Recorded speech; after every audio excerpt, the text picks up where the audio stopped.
Sobat cuan, kok Warren Buffett jual 74% saham Apple-nya ya sebelum pensiun? Padahal dia udah cetak cuan 6,1 juta persen loh. Terus sekarang Porto Buffett gimana ya? Nah, sebelum kita ke sana, begini Sobat Cuan. Jadi di malam tahun baru kemarin, Warren Buffett itu resmi pamit sebagai CEO Berkshire Hathaway. Setelah 60 tahun memimpin, dia ninggalin warisan yang nominalnya ini gila banget. Karena sejak 1965, Buffett ini sudah mencetak keuntungan mencapai 6 juta persen, alias 100.000% per tahunnya. Bandingin aja coba sama indeks S&P 500 yang cuma naik 46.000% aja. Pertanyaannya, siapa nahkoda barunya?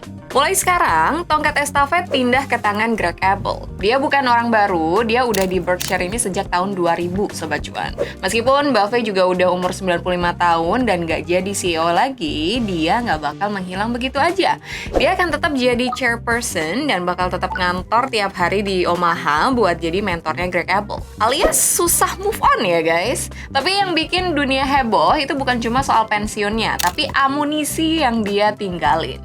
Per akhir September 2025 aja, Berkshire ini punya kas tunai sebesar 381,7 miliar US dollars. Ini tuh duit tunai semua ya, siap buat dibelanjain kalau pasar nanti lagi diskon. Nah, buat kalian yang penasaran, apa sih isi warisan saham senilai 317 miliar dolar yang ditinggalkan sama Warren Buffett ini? Ini dia datanya. Ternyata 74% duitnya itu numpuk di 8 saham ini. Mereka terdiri dari 3 pilar utama dan kita akan bongkar isinya apa aja. Pilar yang pertama ada The Financial Fortress. Totalnya ada kurang lebih porsinya 36% ya. Kalau kita bedah lebih detail, pilar keuangan ini masih jadi fondasi yang utama di portofolionya Warren Buffett. Sekitar sepertiga nilai portofolionya terkonsentrasi di sektor ini dengan komposisi yang tentunya sangat jelas ya. Yang pertama ada American Express yang menjadi posisi terbesar, menyumbang sekitar 18,2% dari total portfolio. Disusul kemudian oleh Bank of America sebesar 10,2%, lalu ada Moody's 4,1% dan Chubb sekitar 3,1%.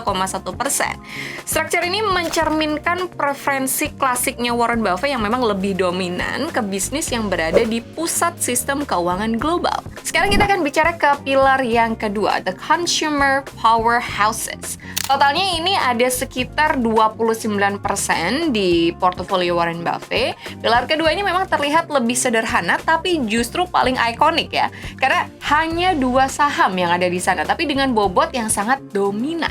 Yang pertama ada Apple yang menyumbang sekitar 21,6% dari total portofolio Berkshire Hathaway dan ini menjadikannya posisi terbesar hingga hari ini. Kemudian disusul oleh Coca-Cola yang berada di kisaran 7,4%.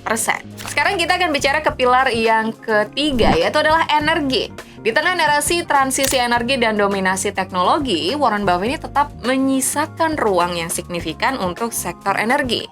Chevron ini menyumbang sekitar 6,3% dari total portofolionya, sementara kemudian Occidental berada di kisaran 3,7%. Pendekatannya Buffett ini masih sangat pragmatis ya Sobat Cuan, karena kita melihat Buffett ini mengerti kalau proses transisi energi adalah proses yang panjang dan dunia masih sangat bergantung pada minyak dan gas dalam jangka menengah.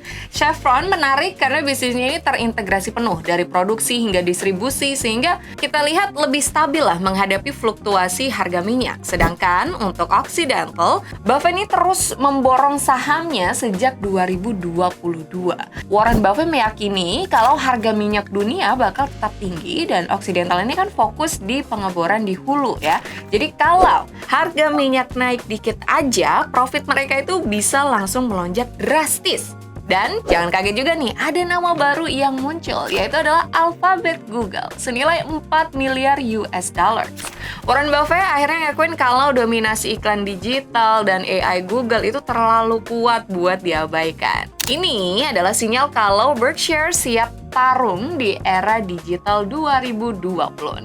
Sekarang, info yang paling penting dan mungkin bikin kalian bertanya-tanya, gimana sih caranya Warren Buffett ini bisa untung sampai 100.000% per tahun? Dan jawabannya adalah options trading. Oke, jadi gini bocorannya ya. Warren Buffett itu pakai options trading mostly sebagai seller, bukan buyer. Jadi Warren Buffett bisa meraih pendapatan lewat beli saham Amerika di harga yang diskon. Karena buat Buffett, jual options itu tuh sama kayak bisnis asuransi. Dapat duit premi duluan, tapi nantinya bakal nanggung resikonya. Salah satu strateginya tuh gini. Kalau Warren Buffett mau beli saham kayak Coca-Cola di 35 US dollars katakanlah, tapi harganya masih di 40 US dollars, dia bakal jual put options dengan strike price di 35 US dollars. Hasilnya, dia dapat premi duluan. Kalau sahamnya stay di atas 35 US dollars, dia dapat duit gratis. Tapi kalau sampai turun di bawah 35 US dollars, ya dia harus beli sahamnya di harga segitu. Tapi toh itu kan yang dia pengen. Dia pernah pakai strategi ini di tahun 1993 dan dapat bayaran premi 7,5 juta US dollars. Keren banget emang yang Buffett ini ya. Untungnya, sekarang itu nggak cuma institusi besar aja yang bisa pakai strategi ini. Di Peluang, Sobat Cuan sekarang udah bisa pakai fitur short call dan juga short put options. Fitur ini mengubah cara kalian trading. Dari yang tadinya cuma ngejar capital gain, sekarang bisa nambah cash flow sambil nunggu harga saham incaran kalian turun. Lebih sabar, lebih terukur. Kedua, yang bisa kalian consider adalah menggunakan leverage, oke? Dimana artinya kamu bisa punya posisi lebih besar dari actual capital size atau uang modal kalian sebenarnya. Peluang leverage 2x didesain dengan rasio 2 kali lipat yang cukup nendang buat profit tapi masih aman buat tidur nyenyak. Leverage 2x ini boleh di hold overnight Sobat Cuan, yang berarti posisi kalian bisa diinapkan berhari-hari mengikuti tren atau swing, persis kayak permanen capitalnya Buffett yang fleksibel waktunya. Nah, tapi pertanyaannya, mahal nggak sih biaya nginapnya? Murah banget Sobat Cuan. Biaya leverage hariannya itu segini, ya bisa dilihat untuk akun reguler, dan untuk member Peluang Plus lebih hemat lagi, cuma segini. Jadi, daya belinya tuh bisa naik tapi tetap tenang ala Warren Buffett. Tapi kalau kamu ngerasa lebih berani nih buat ngambil resiko, Peluang Leverage 4X juga ada buat kamu. For your information, Leverage 4X ini khusus untuk day trade only ya. Artinya posisi harus ditutup sebelum jam bursa berakhir, sekitar 30 menit sebelum jam tutup. Atau akan dijual otomatis. Nah, meskipun era baru Berkshire Hathaway udah dimulai, isi kapal yang ditinggalin Buffett ini masih sangat menarik buat kita pelajari. Nah, buat kalian yang sudah menyimak sampai selesai dari daftar 8 saham tadi, kira-kira ada nggak nih yang diam-diam udah masuk ke portofolio kalian? Coba absen di kolom komentar ya, dan jangan lupa tulis juga nextnya kalian mau request bedah portofolio siapa lagi, oke? Tertarik mau lihat gimana performa harga saham-saham yang tadi? Nah, kita juga udah taruh link di description di bawah, langsung aja klik buat cek performanya. Don't forget to like, share this video to your friends, dan subscribe juga supaya kalian gak ketinggalan update dan tips lainnya dari Peluang. See you in the next episode. Bye!